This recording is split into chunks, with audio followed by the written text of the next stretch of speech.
Hello everyone, আসসালামু আলাইকুম। আমি আফরিন আরও একবার সবাইকে স্বাগত জানাচ্ছি। Icing sugar, powder sugar, confectionery sugar, আবার কেউ কেউ গুঁড়ো চিনিও বলে থাকে। যে নামেই ডাকুক না কেন, যে কোনো বেকিং আইটেমের জন্য এই চিনিটা অপরিহার্য। এজন্য আমার লাগছে 1 কাপ চিনি, সঙ্গে 1 চা চামচ কর্নফ্লাওয়ার। প্রতি 1 কাপ চিনির জন্য 1 চা চামচ কর্নফ্লাওয়ার মেশাতে হবে। আর এটি হচ্ছে ইন্টারন্যাশনাল রুলস। এখন আমি এই উপাদানগুলোকে ব্লেন্ডারে ব্লেন্ড করে নিব। আপনাদের কাছে যদি ব্লেন্ডার না থাকে সেক্ষেত্রে পাটেও বেটে নিতে পারেন। ব্লেন্ডারে ব্লেন্ড করার সময়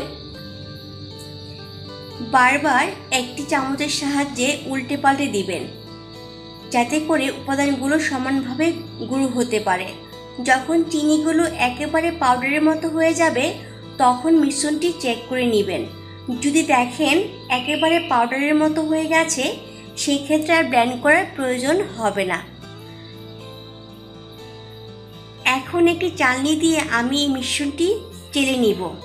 যদি কোনো এক্সট্রা চিনির অংশ থাকে তাহলে সেটা আলাদা হয়ে যাবে। আমার এই ভিডিও যদি আপনাদের ভালো লেগে যায় তাহলে প্লিজ সাবস্ক্রাইব করে পাশে থাকবেন। পাশে থাকা বেল আইকনটি ক্লিক করে রাখবেন পরবর্তী ভিডিওগুলো পাওয়ার জন্যে। লাইক, শেয়ার, কমেন্ট করে আমাকে জানাবেন নেক্সট আপনারা কি দেখতে চান। আপনাদেরকে লাইক শেয়ার আমাকে অনেক বেশি অনুপ্রাণিত করে পরবর্তী ভিডিও তৈরি করার ক্ষেত্রে। দেখতে পাচ্ছেন সামান্য একটু চিনি অবশিষ্ট আছে, এটি আমি ফেলে দিচ্ছি।